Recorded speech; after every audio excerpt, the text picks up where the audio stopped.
पाठ 1। हिमालय। कवि ने इस कविता में यह संदेश दिया है कि हमें हिमालय की तरह हर मुसीबत का सामना डट कर करना चाहिए और अपने लक्ष्य को प्राप्त करना चाहिए।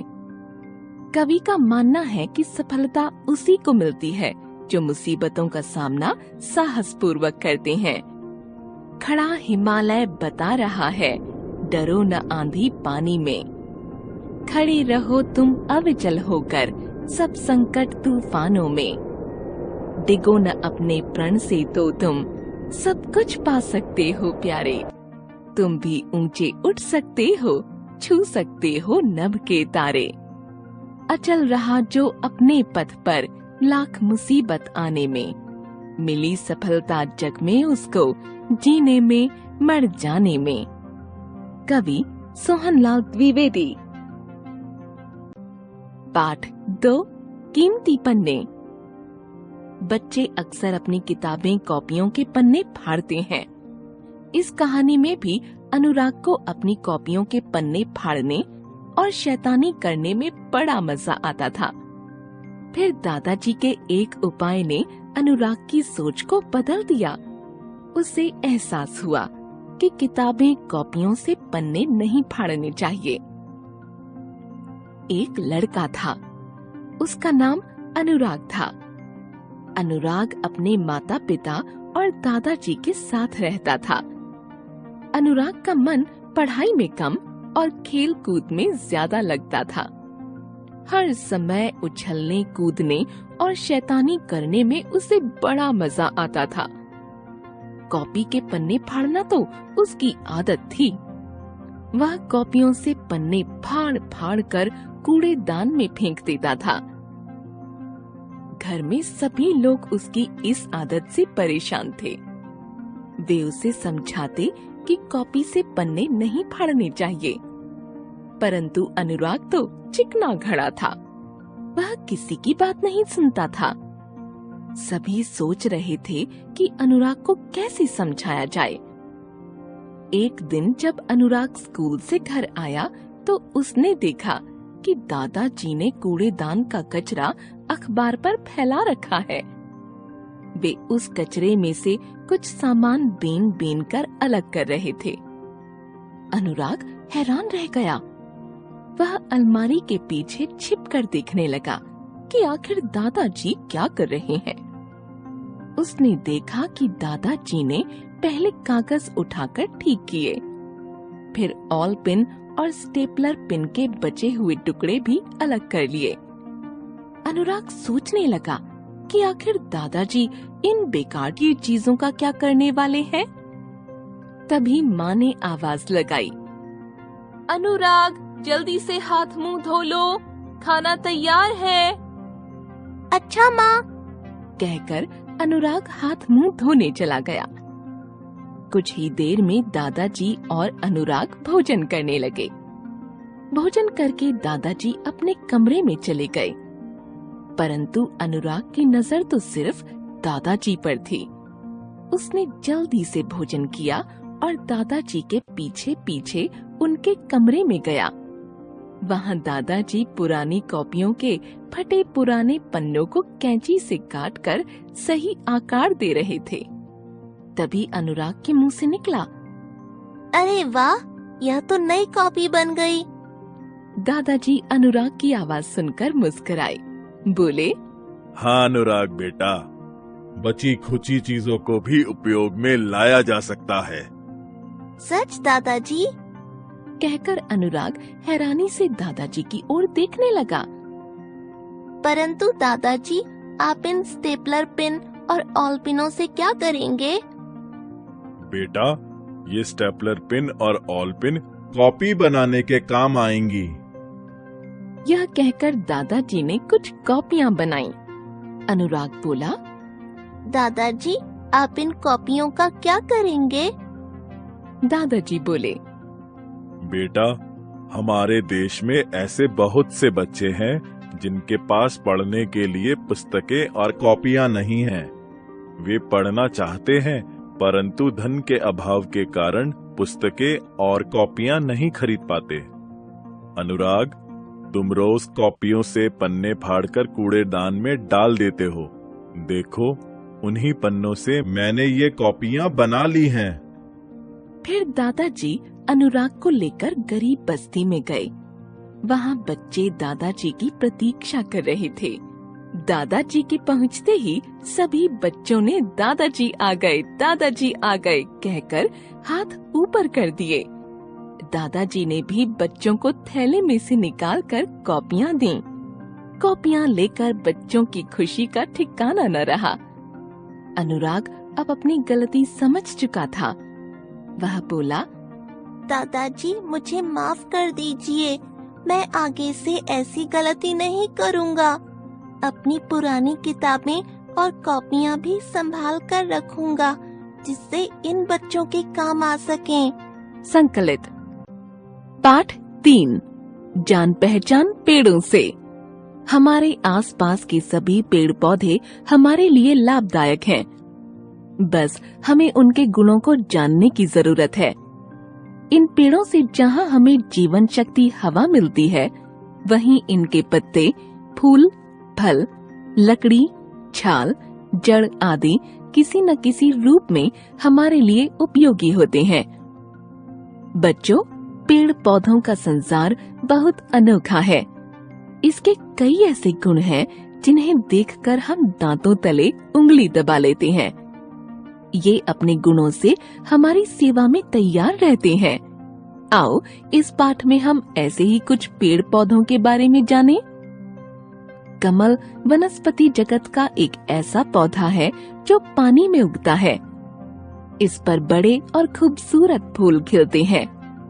इसके फूल सफेद, गुलाबी या नीले रंग के होते हैं और पत्ते गोल होते हैं।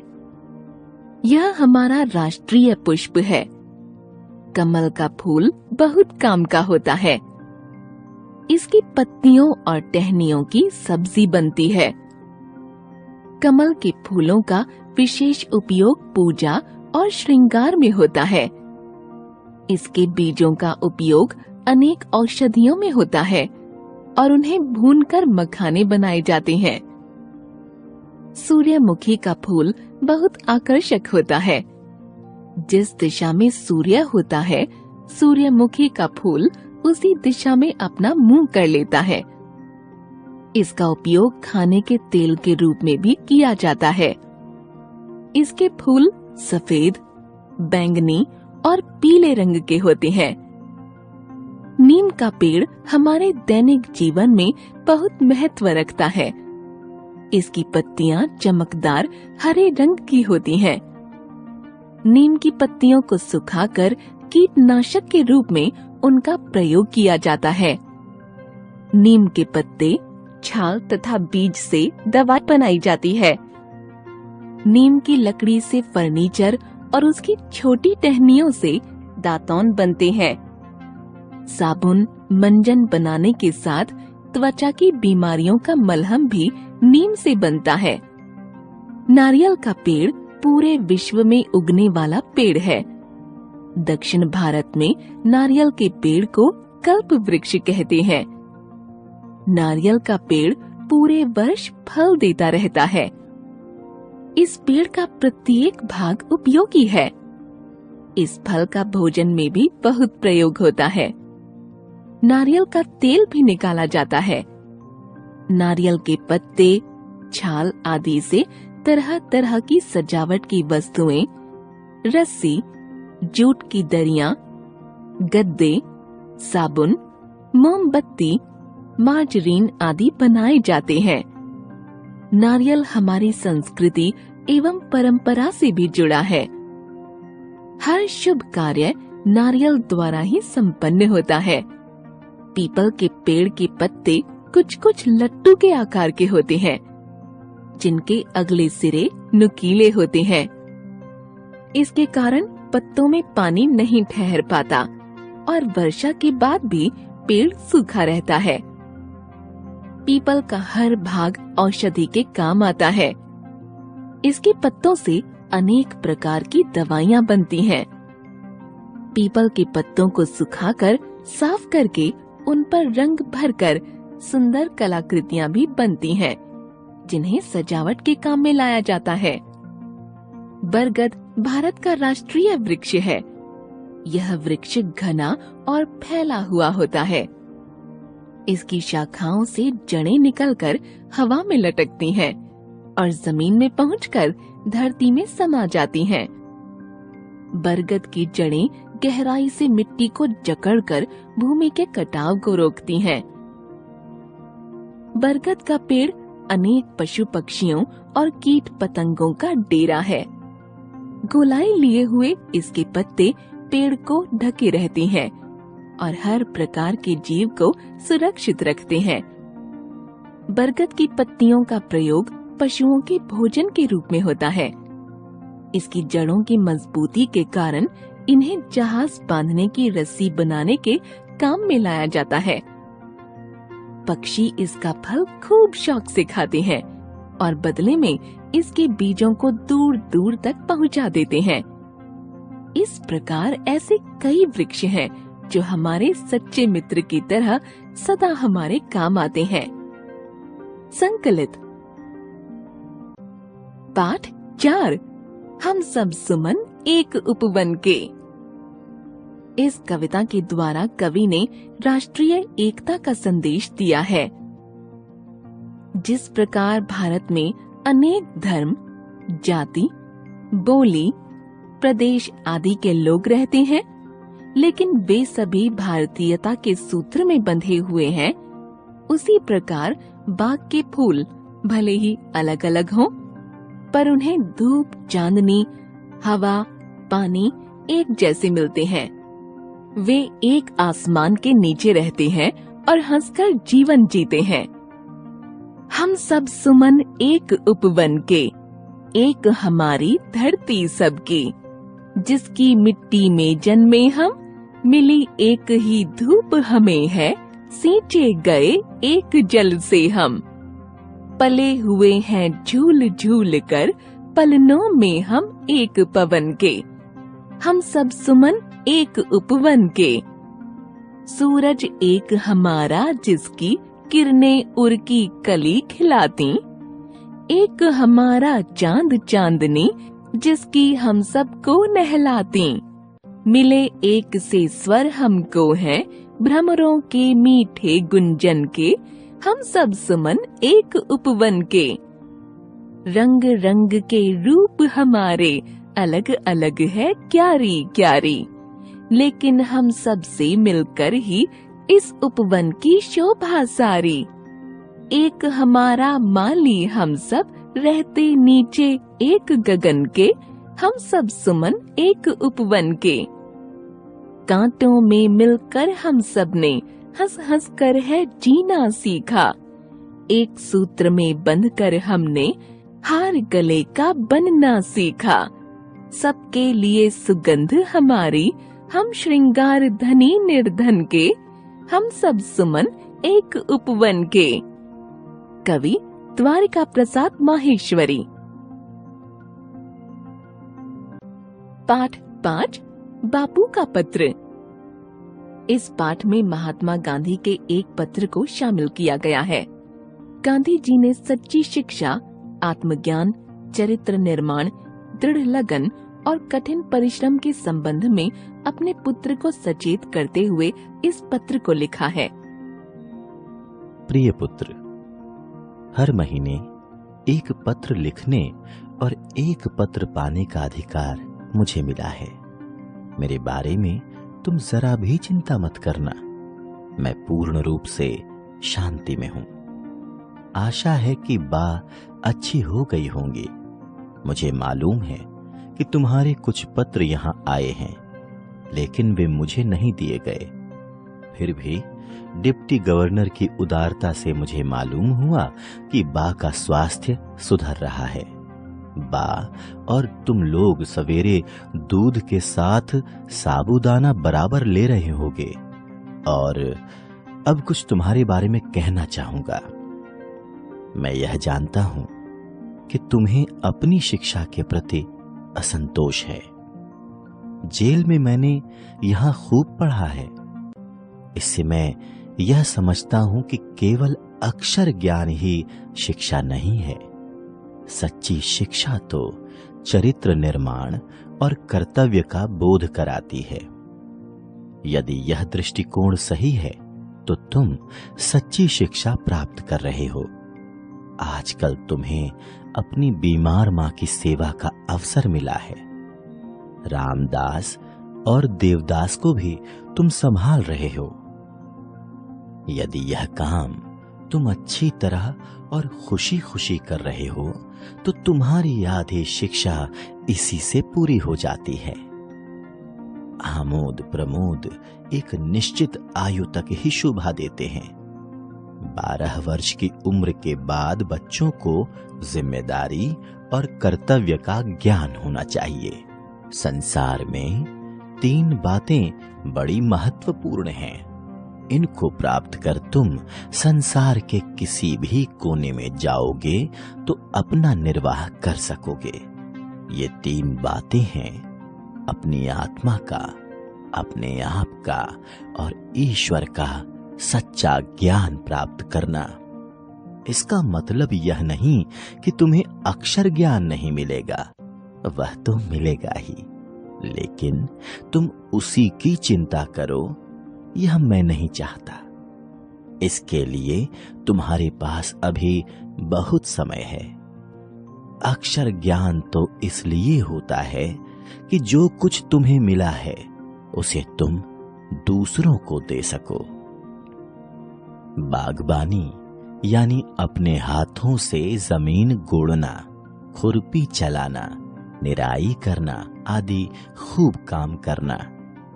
भविष्य में हमें अपना जीवन निर्वाह इसी से करना है। मेरी इच्छा है कि अपने परिवार में तुम एक योग्य किसान बनो। सभी औजारों को सदा साफ और सुव्यवस्थित रखना। अक्षर ज्ञान में गणित और संस्कृत पर पूरा ध्यान देना। भविष्य में संस्कृत तुम्हारे लिए बहुत उपयोगी सिद्ध होगी। ये दोनों विषय बड़ी उम्र में सीखना कठिन होता है। संगीत में भी बराबर रुचि रखना। काम की अधिकता से मनुष्य को घबराना नहीं चाहिए और न ही यह सोचना चाहिए कि यह कैसे होगा और पहले क्या करें। शांत मन से और सोच समझ कर यदि तुमने सभी सद्गुणों को प्राप्त करने की चेष्टा की तो वे तुम्हारे लिए बहुत उपयोगी और मूल्यवान सिद्ध होंगे। मुझे यह भी आशा है कि तुम रोज शाम को प्रार्थना करते होगे और रविवार को श्री वेस्ट के यहाँ भी प्रार्थना में जाते होगे। सूर्योदय से पहले उठकर प्रार्थना करना बहुत ही अच्छा है। प्रयत्न पूर्वक एक निश्चित समय पर ही प्रार्थना करनी चाहिए। यह नियमितता तुम्हें अपने जीवन में आगे चलकर बड़ी सहायक सिद्ध होगी। तुम्हारा पिता मोहनदास। पाठ 6। अपना स्थान स्वयं बनाएं। कन्हैया लाल मिश्र प्रभाकर की इस कहानी में ईमानदार और मेहनती युवक की देशभक्ति को दिखाया गया है, जो अपनी विनम्रता, बुद्धिमानी और काम करने की सच्ची लगन से ऊंची पदवी को प्राप्त करता है। बादशाह ने एक दिन अपने मंत्री से कहा, मुझे अपने लिए एक आदमी की जरूरत है। आपकी दृष्टि में कोई हो तो ले आएं, पर इतना ध्यान रखें आदमी अच्छा हो।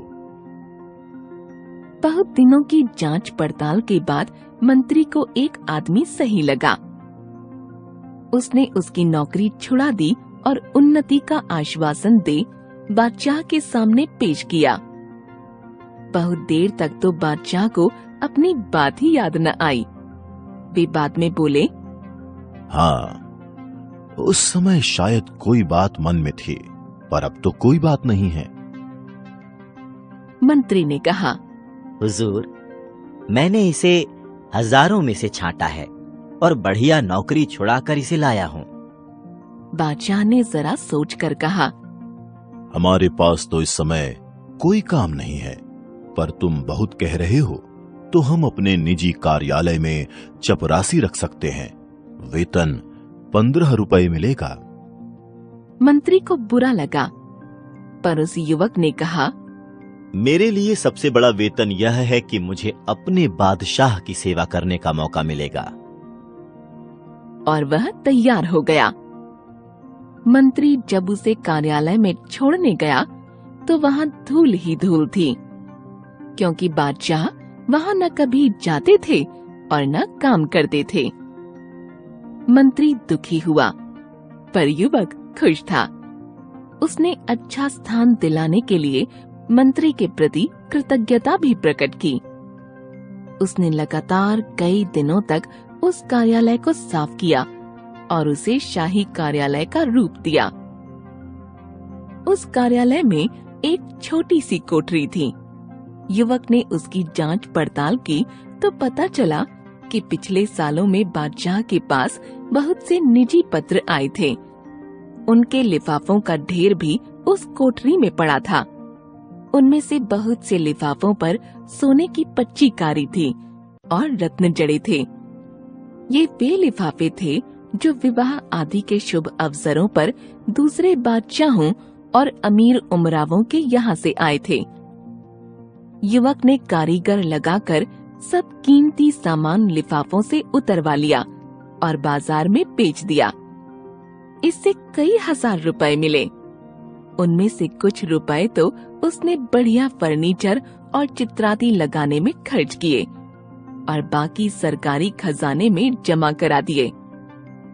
वहाँ जो भी सामान बिका उसकी भी रसीद ली और जहाँ से यह सामान खरीदा गया उसकी भी। अब वह स्थान सचमुच शाही हो गया। चुगलखोरों ने बादशाह से उसकी शिकायत की कि वह रुपया लुटा रहा है। एक दिन बादशाह गुस्से में भरे वहाँ गए तो देखकर दंग रह गए। फिर भी उन्होंने तेज आवाज में पूछा, तुमने सजावट किसके रुपए से की? यहीं के रुपए से हुजूर। कहकर उसने रद्दी लिफाफों की कहानी सुनाई और खजांची से गवाही दिलाई कि सामान खरीदने के बाद बचा हुआ रुपया खजाने में जमा किया गया है। बादशाह रीझ गए और उस युवक को उन्होंने अपने राज्य का वित्त मंत्री बना दिया। दूसरे मंत्री इससे परेशान हुए, क्योंकि न वह बेईमानी करता था न करने देता था। जो भी मंत्री बादशाह के पास जाता किसी न किसी बहाने उस युवक की शिकायत करता, जिससे कि वह बादशाह की नजरों से गिर जाए। एक दिन रात के 2 बजे बादशाह ने अपने सेनापति को बुलाकर कहा, हमारे सब मंत्रियों को उनके घरों से उठाकर इस कमरे में ले आओ। हाँ, वे जिस हालत में हो उसी हालत में लाए जाएं। समझ लो हमारे हुक्म को। अगर कोई पलंग पर सो रहा हो तो उसे पलंग सहित ज्यों का त्यों लाया जाए, और कोई कालीन पर बैठा चौपड़ खेल रहा हो तो उसे कालीन समेत लाया जाए। कोई 1 घंटे में सब बादशाह के बड़े कमरे में आ गए। 8 में से 7 मंत्री नशे में थे। उनमें से कुछ जुआ खेल रहे थे। वित्त मंत्री जी बनियान पहने एक चौकी पर बैठे दीपक की रोशनी में कोई कागज देख रहे थे। सब मंत्री बहुत लज्जित हुए। तब बादशाह ने वित्त मंत्री से पूछा, जनाब, रात के 2 बजे किस कागज में उलझे हुए थे? उसने उत्तर दिया, हुजूर, दूर के इलाके से इस साल का जो राज कर आया है उसमें पिछले साल से 1 पैसा कम है, तो बार बार देख रहा था कि जोड़ में भूल है या सचमुच पैसा कम है। बादशाह ने अपनी जेब से 1 पैसा फेंक कर कहा, लो, अब हिसाब ठीक कर दो और जाओ आराम करो। वित्त मंत्री ने नम्रता के साथ पैसा वापस करते हुए कहा, हुजूर, पैसा तो मैं भी डाल सकता था, पर यदि पैसा कम है और उसके लिए पूछताछ न हुई तो इससे अफसरों में ढील और बेईमानी पैदा होगी। बादशाह बहुत खुश हुए और उन्होंने उस युवक को अपना प्रधानमंत्री बना लिया। लेखक कन्हैया लाल मिश्र, प्रभाकर। पाठ 7। अब यह चिड़िया कहाँ रहेगी? इस कविता में कवयित्री ने पेड़ों के कम होने का पशु पक्षियों पर पड़ने वाले प्रभाव का वर्णन किया है। आंधी आई जोर शोर से, डाली टूटी है झकोर से, उड़ा घोंसला बेचारे का, किससे अपनी बात कहेगी? अब यह चिड़िया कहाँ रहेगी? हमने खोला अलमारी को, बुला रहे हैं बेचारी को, पर वो ची ची कर राती है, घर में तो वो नहीं रहेगी। अब यह चिड़िया कहाँ रहेगी? घर में पेड़ कहाँ से लाएं? कैसे यह घोंसला बनाएं? कैसे फूटे अंडे जोड़ें? किससे यह सब बात कहेगी? अब यह चिड़िया कहाँ रहेगी? कवयित्री महादेवी वर्मा। पाठ 8। रस्साकशी। प्रस्तुत नाटक में बताया गया है कि बुद्धि का प्रयोग करके ताकतवर को भी हराया जा सकता है। नाटक में जंगल के शाकाहारी और मांसाहारी जानवरों के बीच रस्साकशी की प्रतियोगिता होती है, जिसमें शाकाहारी दल अपनी सूझबूझ से शक्तिशाली मांसाहारी दल को हरा देता है। पहला दृश्य। जंगल के कुछ जानवर घास फूस खाने वाले बातचीत करते हुए। दोस्तों, कुछ दिनों से बब्बर शेर का गुस्सा बहुत बढ़ गया है। बिना किसी कारण के जानवरों को मार डालता है। तुम बिल्कुल ठीक कह रहे हो। बब्बर शेर ने पूरे जंगल में आतंक फैला दिया है। वह अपने नुकीले पंजों से हमारा शिकार करता है। तुम्हारी जाति के खरगोशों ने अपनी बुद्धि के बल पर शेरों को कई बार मात जो दी है। अब वह यह दिखाना चाहता है कि उसे कोई मात नहीं दे सकता। शायद तुम ठीक कह रहे हो। समस्या तो हम घास फूस खाने वाले जानवरों की है, तो क्यों न हम हाथी की मदद से शेर को नीचा दिखाएं? अगर ऐसा हो जाए तो सचमुच में जंगल में शांति हो जाएगी। दूसरा दृश्य। बब्बर शेर गुस्से में बैठा हुआ है। साथ में लोमड़ी सिर झुकाए खड़ी है, दौड़ता हुआ। क्या कहा तुमने? हाथी सब जानवरों को कुश्ती के दांव सिखा रहा है। जी महाराज, उसने अपने अखाड़े के सामने एक तख्ती भी लटका ली है, जिस पर लिखा है हाथी पहलवान सबसे बलवान। मैंने जब उससे कहा कि जंगल का राजा बब्बर शेर ही सबसे बलवान है, तो वह जोर से हंसा और कहने लगा, ठीक है तो भेज दो बब्बर शेर को मेरे अखाड़े में। दहाड़ते हुए। उसने मुझे ललकारा। चलो अभी चलता हूँ। जी महाराज। तीसरा दृश्य। हाथी के अखाड़े का दृश्य, दहाड़ता हुआ। कहाँ है रे हाथी? बाहर निकल। आइए महाराज, आपकी क्या सेवा करूं? पहले इस तख्ती को हटा और फिर अपना अखाड़ा बंद कर। पर अखाड़े ने आपका क्या बिगाड़ा है? तू ऐसे नहीं समझेगा। मैं अभी अपनी शक्ति दिखाता हूँ। ओह, शायद हाथी पहलवान सबसे बलवान लिखा होने से आपको अच्छा नहीं लग रहा है। तो चलिए मुकाबला कर लेते हैं। आप चाहें तो तराजू से अपना भार तोल लें या फिर मुझसे हार मान लें। दहाड़कर। मुझे बुद्धू समझा है क्या? भारी होना और ताकतवर होना दोनों अलग अलग बातें हैं। तो फिर हो जाए कुश्ती का मुकाबला। पैर पटकते हुए। तू मुझे हराएगा? मुझे नीचा दिखाएगा? लोमड़ी जल्दी से शेर के पास पहुंचकर कान में कुछ समझाती है। महाराज, यह हाथी कुश्ती में भारी पड़ जाएगा। मुझे उस छोटू खरगोश ने बताया था कि बस रस्साकशी करके ही हाथी को हराया जा सकता है। क्या बकती हो? मैं और हाथी रस्साकशी करेंगे तो वही जीतेगा। अरे महाराज, रस्साकशी 2 लोगों में नहीं बल्कि 2 दलों में होती है। अपने दल में मांसाहारी जानवरों को ले लीजिए, हाथी के दल में घास फूस खाने वाले कम ताकतवर जानवर रह जाएंगे। सुनो हाथी, हम तुम्हें अकेले हराकर सबकी नजरों में गिराना नहीं चाहते, इसलिए हम रस्साकशी का अनोखा मुकाबला करेंगे। इसमें 2 दल होंगे, मेरा दल मांसाहारी जानवरों का और तुम्हारा शाकाहारी जानवरों का। ठीक है, मुझे मंजूर है। तो फिर पक्का रहा, कल शाम इसी अखाड़े में हम दोनों के दलों में रस्साकशी होगी। हमारी ओर से मेरी मौसी बिल्ली सही और गलत की जांच करेगी। तुम बंदर को चुन लो। चौथा दृश्य, जगह जगह अनोखी रस्साकशी, जंगल में दंगल के पोस्टर लगे हैं। हाथी अपने दल के साथ नील गाय, घोड़ा, ज़ेब्रा, भैंसा, गधा, हिरन से बातचीत करते हुए। साथियों, यह अक्ल और बल दोनों का मुकाबला है। मैं अपनी कमर में रस्सी लपेटकर सबसे पीछे जमीन में धंसकर बैठ जाऊंगा। आप सबके पास एक खास चीज है, खुर।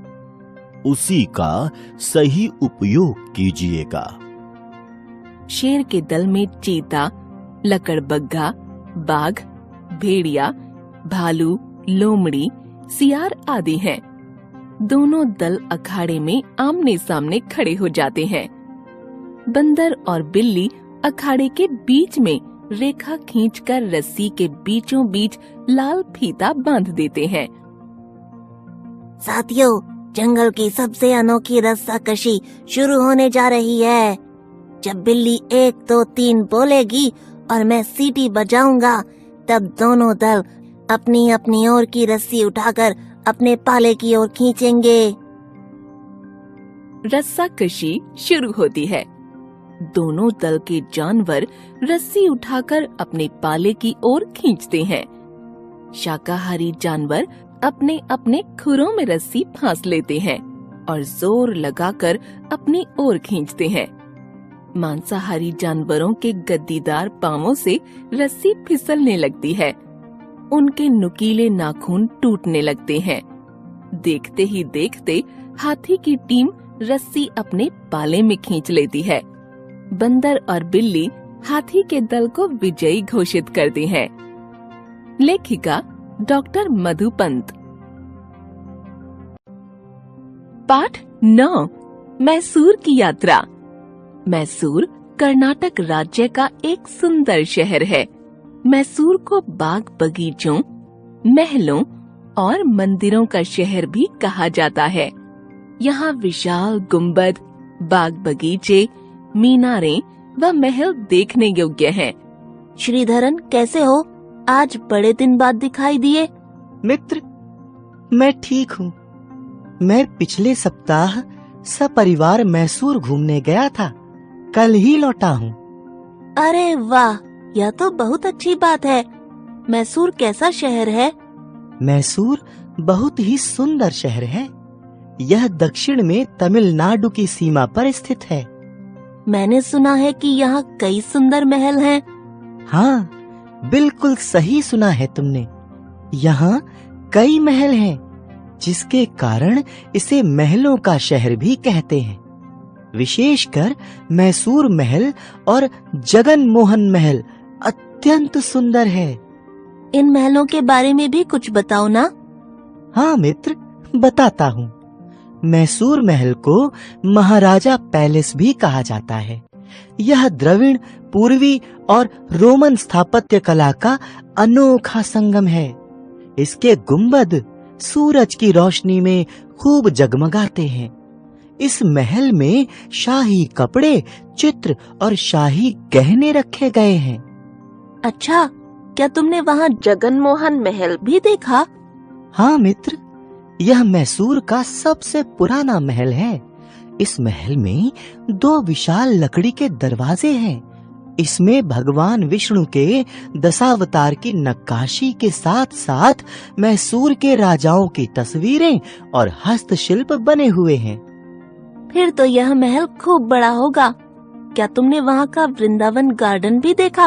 हाँ मित्र, हम वृंदावन गार्डन भी देखने गए थे। सचमुच वह तो बेहद खूबसूरत है। अच्छा, यहाँ क्या क्या चीजें हैं?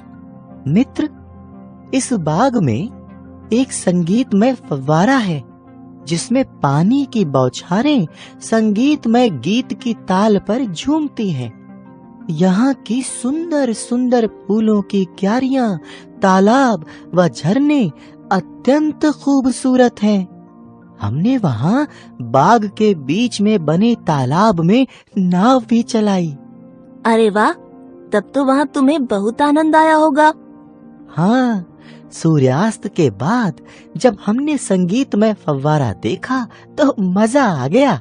इसके अलावा हमने वहाँ चामुंडी पहाड़ी, सेंट फिलोमेना चर्च, कृष्णराज सागर बांध, GRS फैंटेसी पार्क तथा चिड़ियाघर भी देखा। अच्छा, तुम्हारी बातें सुनकर मेरा मन कर रहा है कि मैं भी वहाँ जाऊं। हाँ जरूर, अब की बार तुम भी अपने माता पिता के साथ मैसूर घूमने जाना। पाठ 10 नभ की पिंड। यह कविता आकाश में दिखने वाले सूरज, चांद, सितारों की जानकारी देती है। साथ ही ग्रहों और तारों के बीच के अंतर को भी बताती है। किसी खुली सी जगह खड़े हो, ऊपर को तुम नजर घुमाओ, दूर दूर तक नीले रंग का खाली सा स्थान एक पाओ। दूरी के कारण यह नीला नभ आकाश इसी को कहते। सूरज, चंदा और सितारे मिलजुल कर सब इसमें रहते। दिन का मालिक सूरज होता, रातों के हैं चांद सितारे। खूब रोशनी लुटा लुटा कर दुनिया में कहलाते प्यारे। सूरज मध्य सौर मंडल के स्थित सबसे बड़ा सदस्य है। 13 लाख गुना पृथ्वी से बड़ा बना कैसा रहस्य है। 8.5 मिनट में किरणें सूरज से धरती पर आती, जबकि शेष तारों से किरणें कई वर्ष में है आ पाती। ग्रह तारों से बहुत भिन्न है, ये पिंड प्रकाशहीन कहलाते। सूरज की कर ग्रहण रोशनी चम चम चम चम चमक लुटाते। कवि घमंडी लाल अग्रवाल। पाठ 11 पीवी सिंधु। प्रस्तुत पाठ में भारत की बैडमिंटन खिलाड़ी पीवी सिंधु के बारे में बताया गया है। उन्होंने अपनी मेहनत और लगन से छोटी सी उम्र में कई सफलताएं हासिल की हैं। बच्चों, हर खिलाड़ी चाहता है कि वह देश की ओर से ओलंपिक में हिस्सा ले और जीतकर देश का नाम रोशन करे। लेकिन जीतता वही है जिसके अंदर जोश, हिम्मत और खेल के प्रति जुनून हो। पीवी सिंधु 19 अगस्त 2016 रियो ओलंपिक में रजत पदक जीतने वाली पहली महिला हैं, जिन्होंने यह सिद्ध कर दिया कि जब व्यक्ति साहस, परिश्रम, धैर्य और लगन से किसी कार्य को करने का संकल्प लेता है तो सफलता उसके कदम चूमती है। पीवी सिंधु का जन्म 5 जुलाई 1995 को हैदराबाद में हुआ था। इनका पूरा नाम पुसरला वेंकट सिंधु है। बचपन से ही खेल के प्रति इनका विशेष रुझान था। इनके पिता का नाम पीवी रमन और माता का नाम पी विजया है। दोनों ही वॉलीबॉल के खिलाड़ी थे। उनकी इच्छा थी कि पीवी सिंधु भी एक वॉलीबॉल खिलाड़ी बने, परंतु इसके विपरीत पीवी सिंधु ने जब 2001 में ऑल इंग्लैंड ओपन प्रतियोगिता में पुलेला गोपीचंद को बैडमिंटन चैंपियन बनते देखा, तो वे उनसे बहुत प्रभावित हुईं। उसके बाद उन्होंने अपना कैरियर ही बैडमिंटन में बनाने का निर्णय ले लिया। सिंधु ने मात्र 8 वर्ष की उम्र में ही बैडमिंटन खेलना शुरू कर दिया। उन्होंने सबसे पहले सिकंदराबाद में इंडियन रेलवे सिग्नल इंजीनियरिंग महबूब अली से प्रशिक्षण लेना आरंभ किया। इसके बाद वे पुलेला गोपीचंद की अकादमी में सम्मिलित हो गईं। इनके मार्गदर्शन में पीवी सिंधु ने राष्ट्रीय और अंतर्राष्ट्रीय स्तर पर महत्वपूर्ण उपलब्धियां हासिल कीं। सिंधु दाहिने हाथ के खिलाड़ी हैं। उन्हें सन 2009 में पहली बार कोलंबो में आयोजित सब जूनियर एशियाई बैडमिंटन चैंपियनशिप में कांस्य पदक मिला। 2010 में ईरान फज्र इंटरनेशनल बैडमिंटन प्रतियोगिता में इन्होंने रजत पदक जीता। इस प्रकार बैडमिंटन के क्षेत्र में सिंधु की मेहनत और लगन के कारण इन्हें कई उपलब्धियां प्राप्त हुईं। सन 2013 में सिंधु विश्व बैडमिंटन चैंपियनशिप में एकल पदक की विजेता बनी। इसके बाद तो सिंधु ने लगातार नए कीर्तिमान स्थापित किए। सन 2012 में एशिया यूथ अंडर 19 चैंपियनशिप जीती। 2013 में इन्होंने 3 खिताब अपने नाम किए।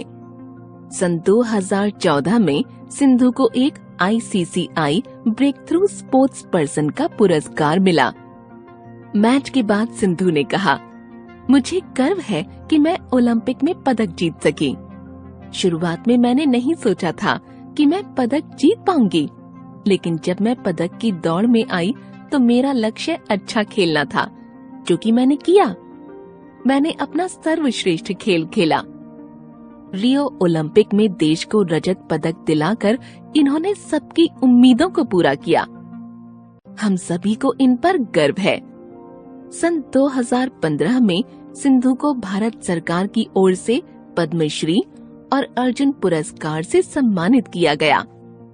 तत्पश्चात 2016 में राजीव गांधी खेल रत्न का पुरस्कार मिला। वास्तव में इन्होंने हम सबके लिए साहस, जोश और इच्छा शक्ति का उदाहरण प्रस्तुत किया है। पाठ 12 कादम्बरी की डायरी। जीवन में शिक्षा का बहुत महत्व है। शिक्षित व्यक्ति देश के विकास में सहायक होता है।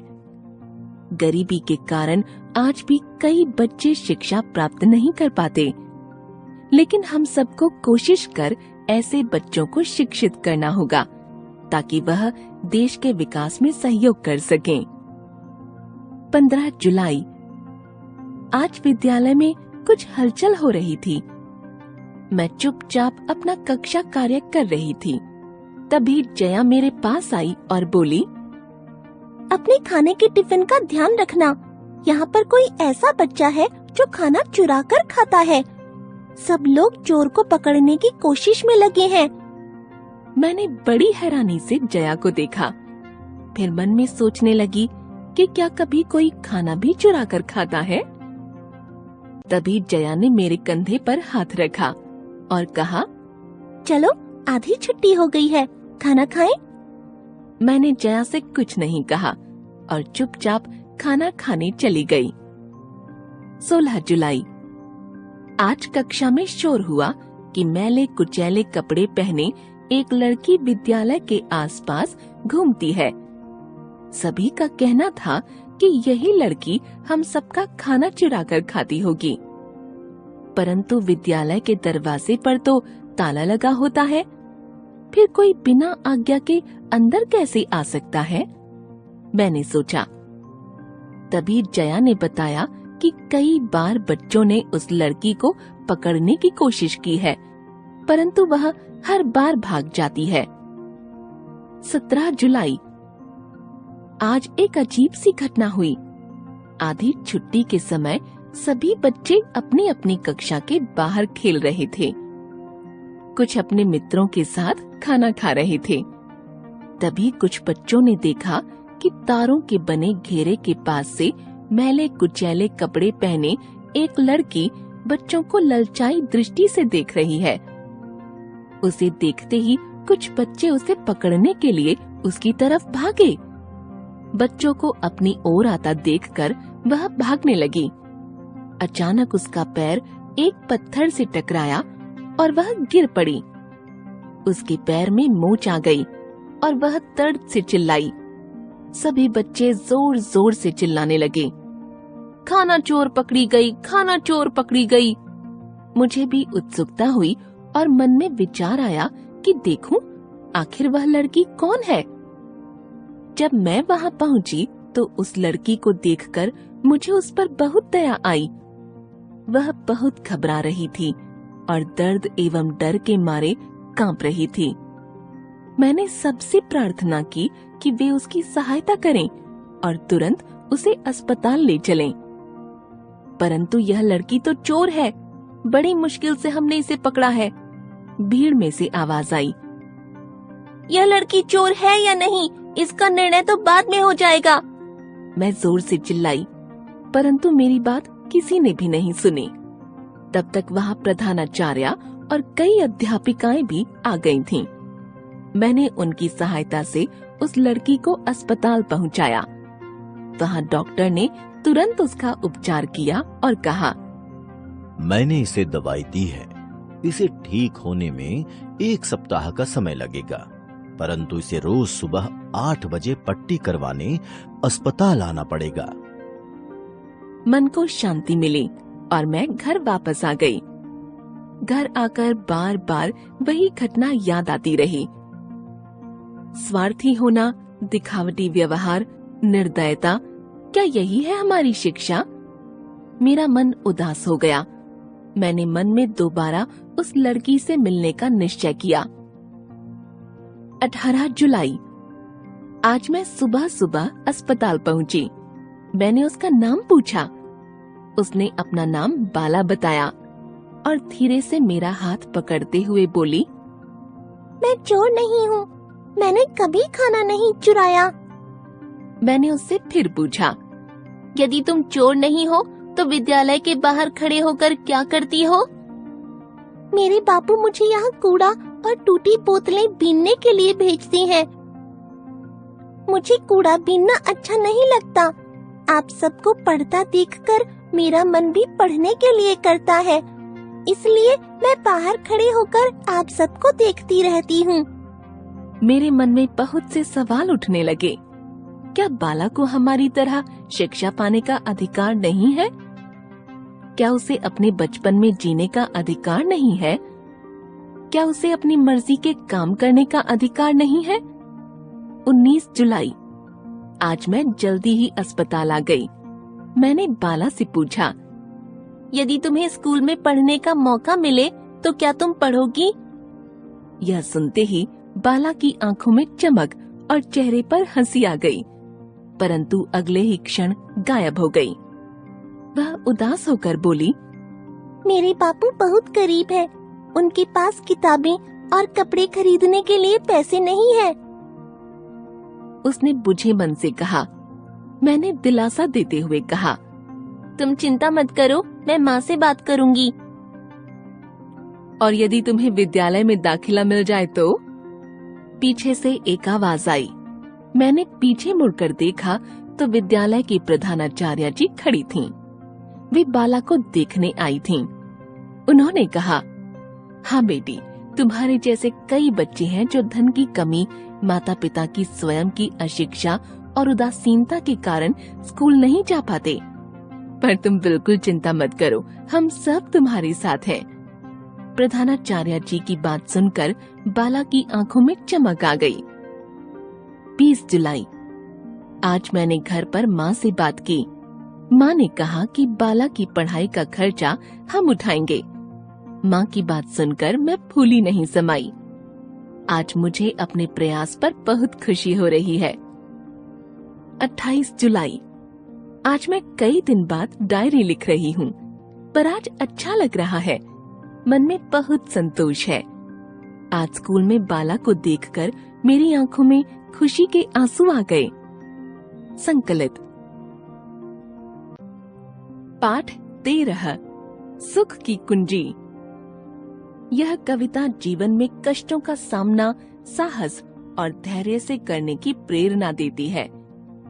जो कष्ट आने पर मेहनत करने से नहीं घबराता, वही सुख अधिक पाता है। जैसे जितनी अधिक गर्मी पड़ती है, उतनी ही अधिक राहत वर्षा के आने पर मिलती है।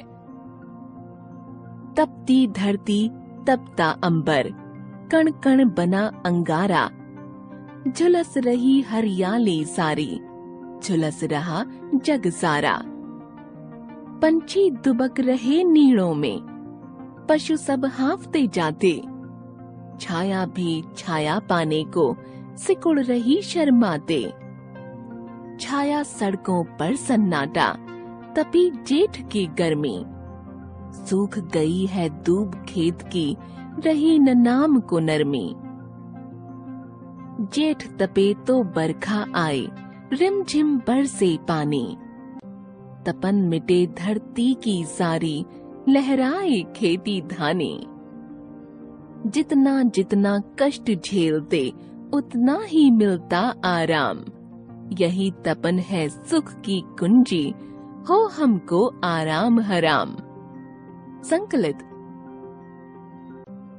पाठ 14 ईदगाह।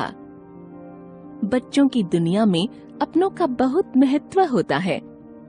उनकी जरूरतों को पूरा करने में वे कोई कसर नहीं छोड़ते।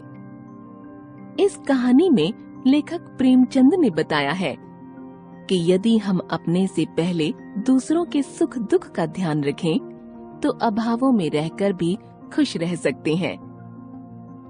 रमजान के पूरे 30 रोजों के बाद आज ईद आई है। कितना मनोहर, कितना सुहावना प्रभात है। वृक्षों पर कुछ अजीब हरियाली है, खेतों में कुछ अजीब रौनक है, आसमान पर कुछ अजीब लालिमा है।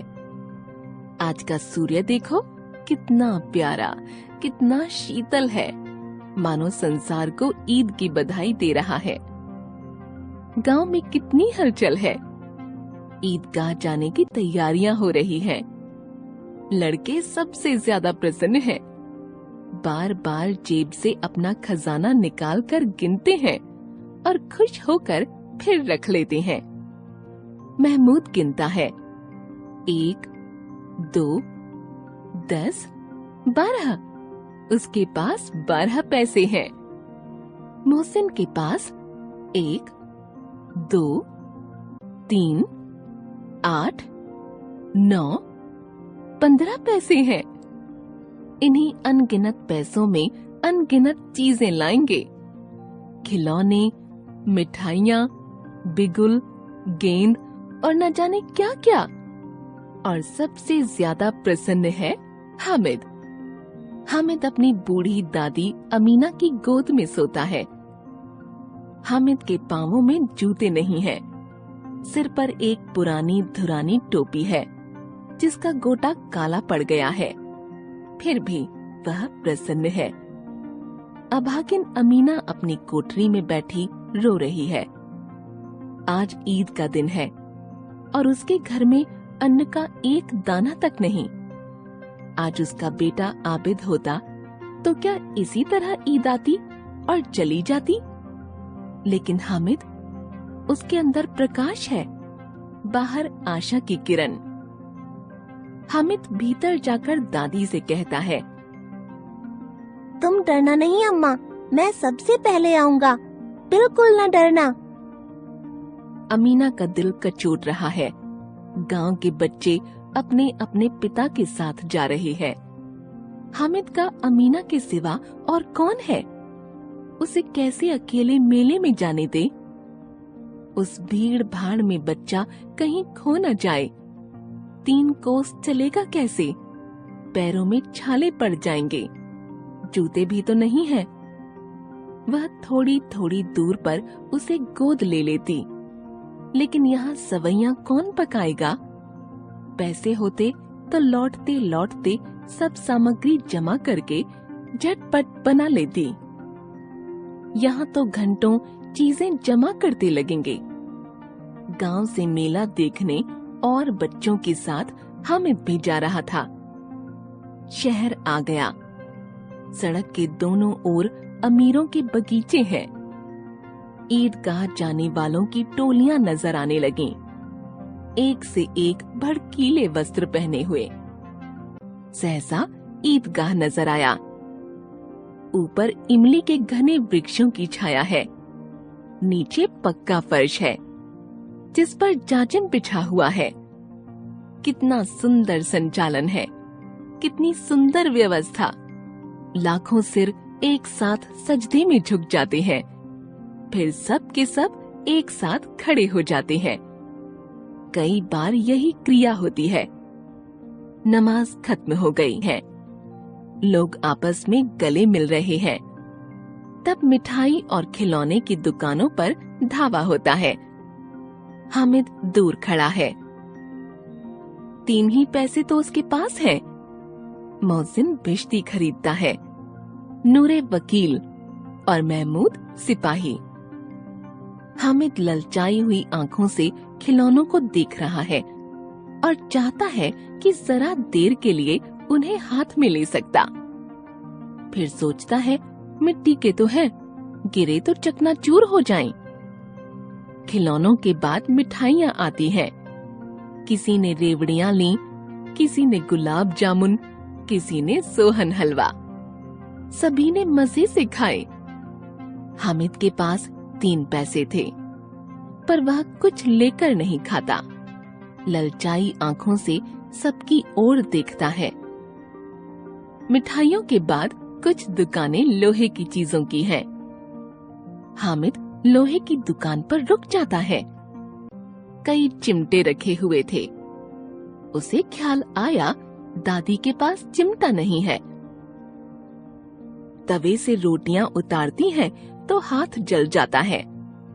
अगर वह चिमटा ले जाकर दादी को दे दे तो वह कितनी प्रसन्न होंगी। फिर उनकी उंगलियां कभी न जलेंगी। खिलौने से क्या फायदा, व्यर्थ में पैसे खराब होते हैं। जरा देर ही तो खुशी होती है। उसने दुकानदार से पूछा, यह चिमटा कितने का है? दुकानदार ने कहा, 6 पैसे लगेंगे। यह सुनकर हामिद का दिल बैठ गया। हामिद ने कलेजा मजबूत करके कहा, 3 पैसे लोगे? दुकानदार ने पहले मना किया, फिर बुलाकर चिमटा दे दिया। हामिद ने उसे इस तरह कंधे पर रखा मानो बंदूक है और शान से अकड़ता हुआ संगियों के पास आया। सबने हंसकर कहा, यह चिमटा क्यों लाया पगले, इससे क्या करेगा? हामिद ने कोई जवाब नहीं दिया। कुछ देर बाद सभी मेले से वापस आ गए। घर आने पर अमीना उसकी आवाज सुनते ही दौड़ी और उसे गोद में उठाकर प्यार करने लगी। सहसा उसके हाथ में चिमटा देखकर वह चौंकी। यह चिमटा कहाँ से लाया? मैंने मोल लिया है। कितने पैसे में? 3 पैसे दिए। अमीना ने छाती पीट ली। यह कैसा बेसमझ लड़का है कि दोपहर हुई, कुछ खाया न पिया, लाया क्या? यह चिमटा। सारे मेले में तुझे और कोई चीज न मिली जो यह लोहे का चिमटा उठा लाया।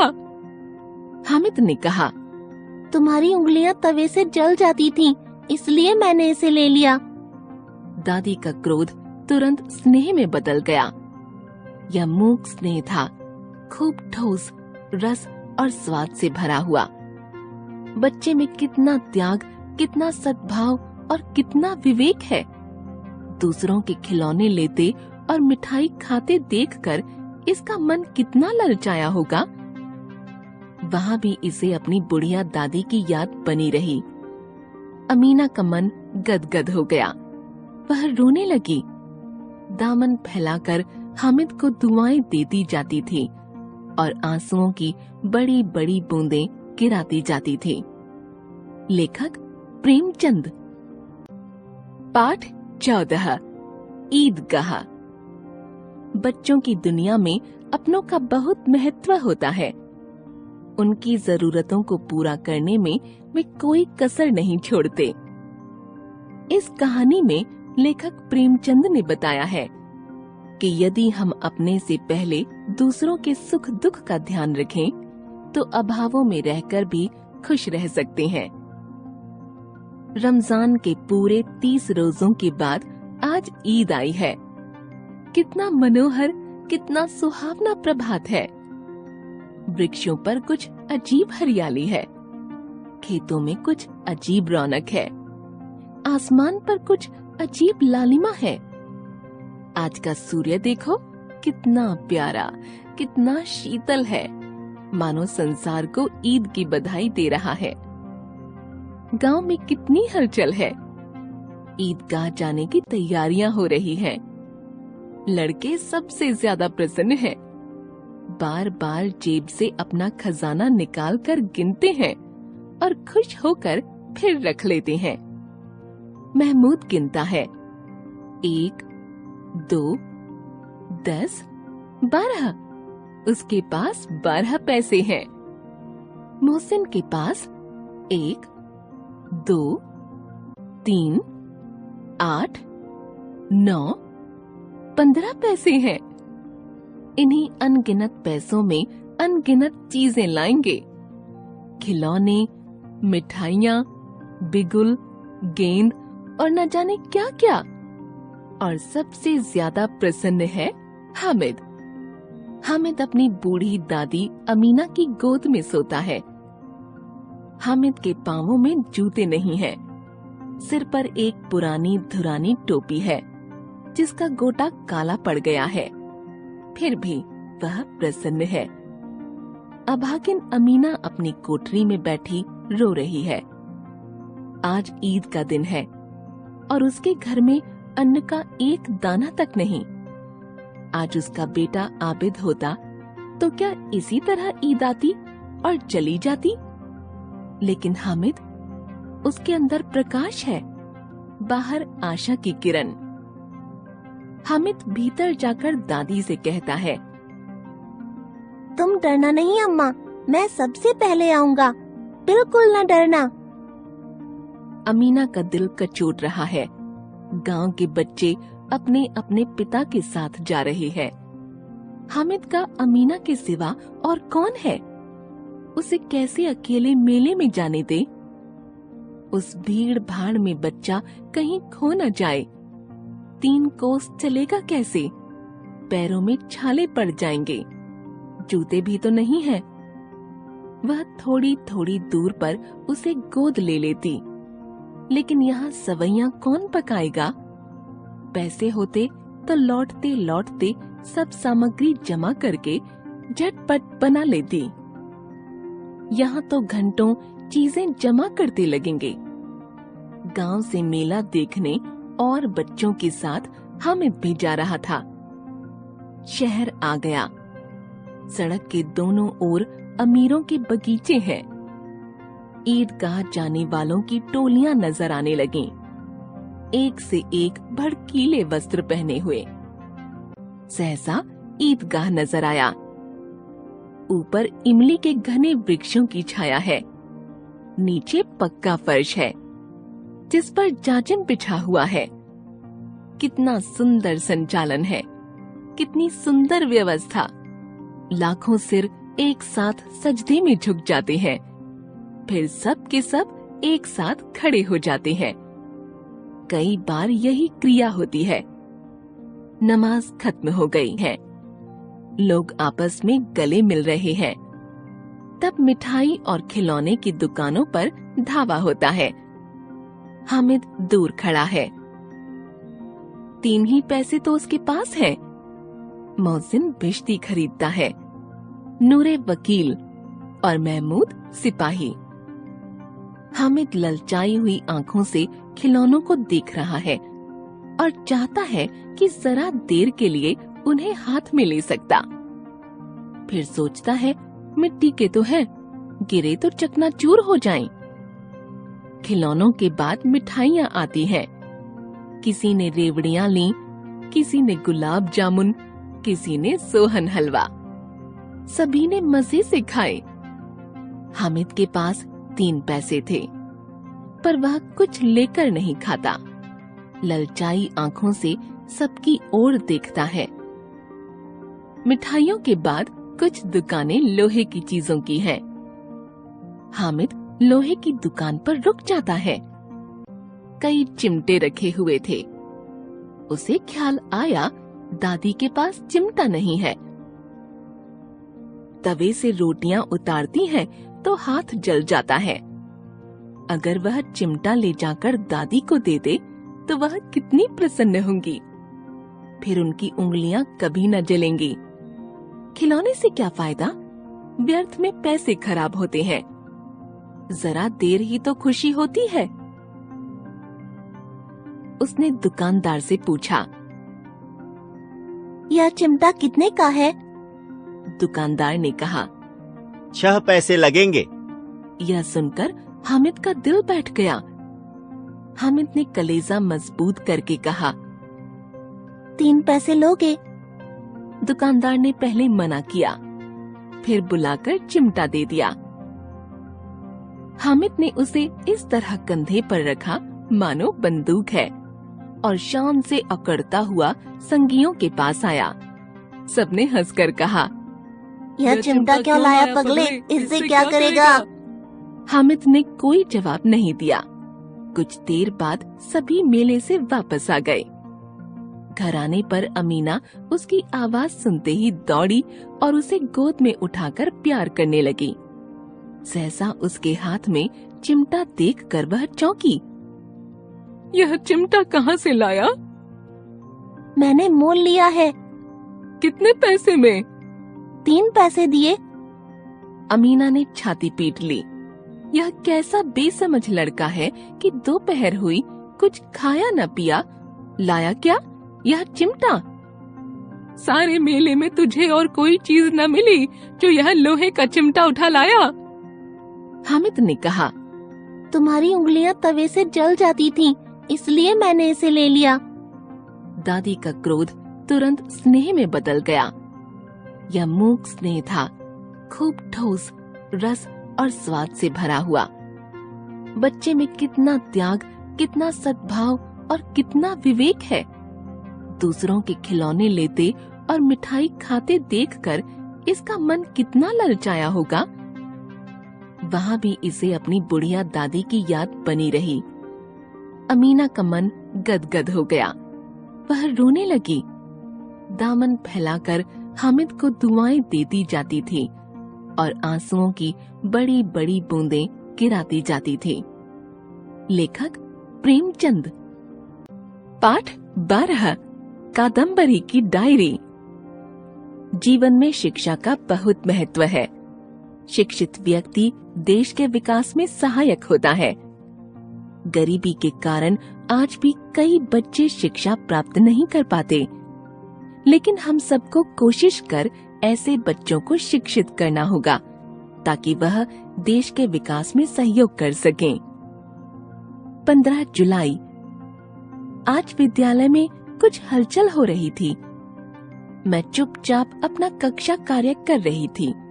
तभी जया मेरे पास आई और बोली, अपने खाने के टिफिन का ध्यान रखना।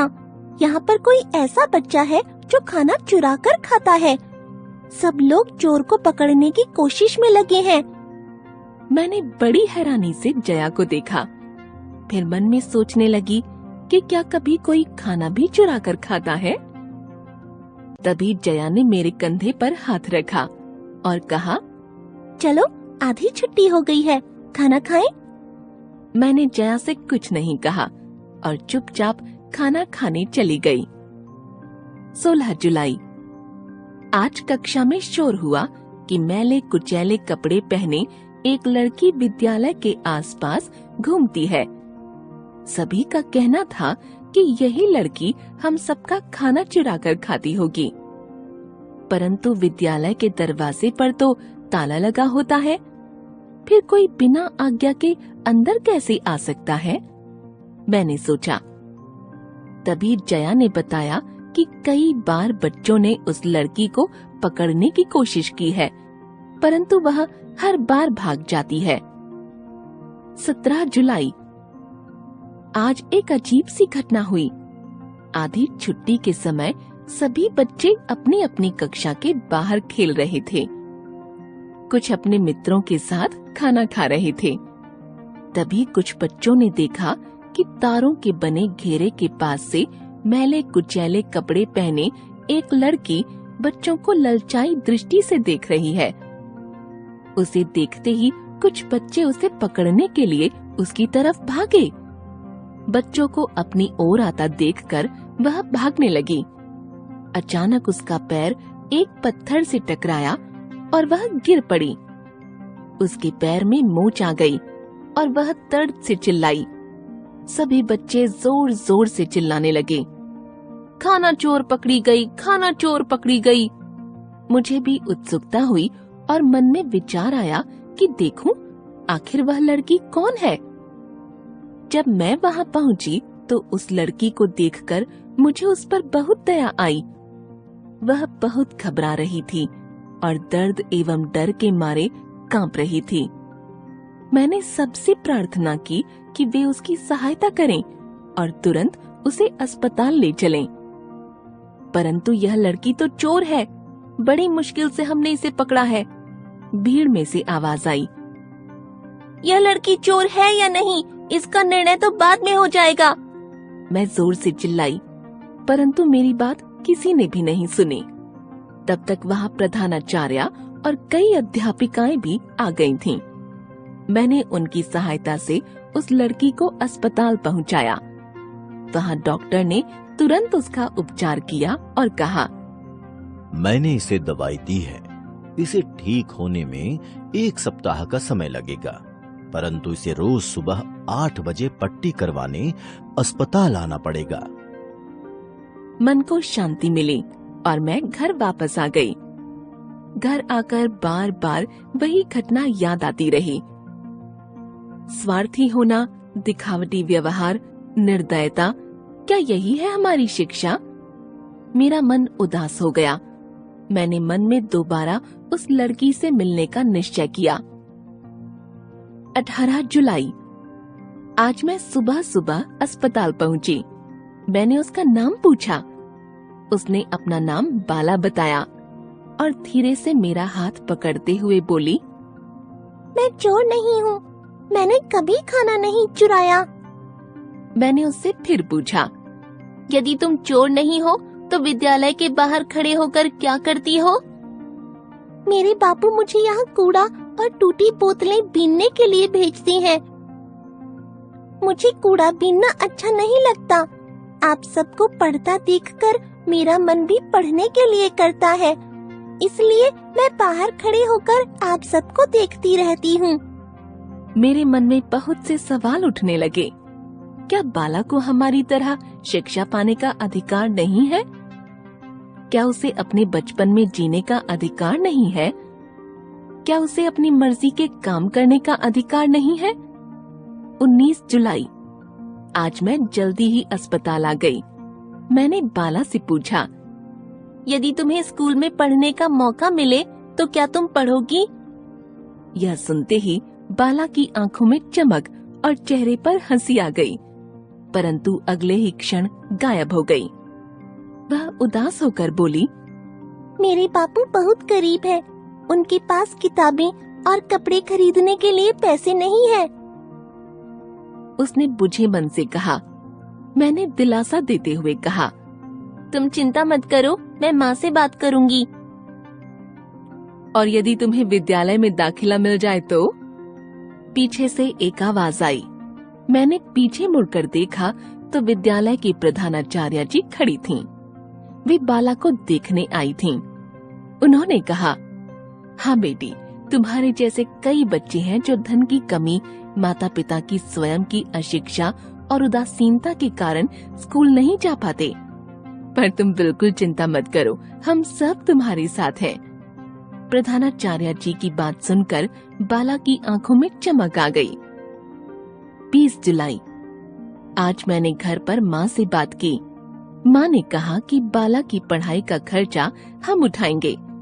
माँ की बात सुनकर मैं फूली नहीं समाई। आज मुझे अपने प्रयास पर बहुत खुशी हो रही है। 28 जुलाई। आज मैं कई दिन बाद डायरी लिख रही हूँ, पर आज अच्छा लग रहा है। मन में बहुत संतोष है। आज स्कूल में बाला को देखकर मेरी आंखों में खुशी के आंसू आ गए। संकलित। पाठ 13 सुख की कुंजी। यह कविता जीवन में कष्टों का सामना साहस और धैर्य से करने की प्रेरणा देती है। जो कष्ट आने पर मेहनत करने से नहीं घबराता, वही सुख अधिक पाता है। जैसे जितनी अधिक गर्मी पड़ती है, उतनी ही अधिक राहत वर्षा के आने पर मिलती है। तपती धरती, तपता अंबर, कण कण बना अंगारा, झुलस रही हरियाली सारी, झुलस रहा जग सारा। पंछी दुबक रहे नीड़ों में, पशु सब हांफते जाते, छाया भी छाया पाने को सिकुड़ रही शर्माते। छाया सड़कों पर सन्नाटा, तपी जेठ की गर्मी, सूख गई है दूब खेत की, रही न नाम को नरमी। जेठ तपे तो बरखा आए, रिमझिम बरसे पानी, तपन मिटे धरती की सारी, लहराए खेती धानी। जितना जितना कष्ट झेलते, उतना ही मिलता आराम। यही तपन है सुख की कुंजी, हो हमको आराम हराम। संकलित।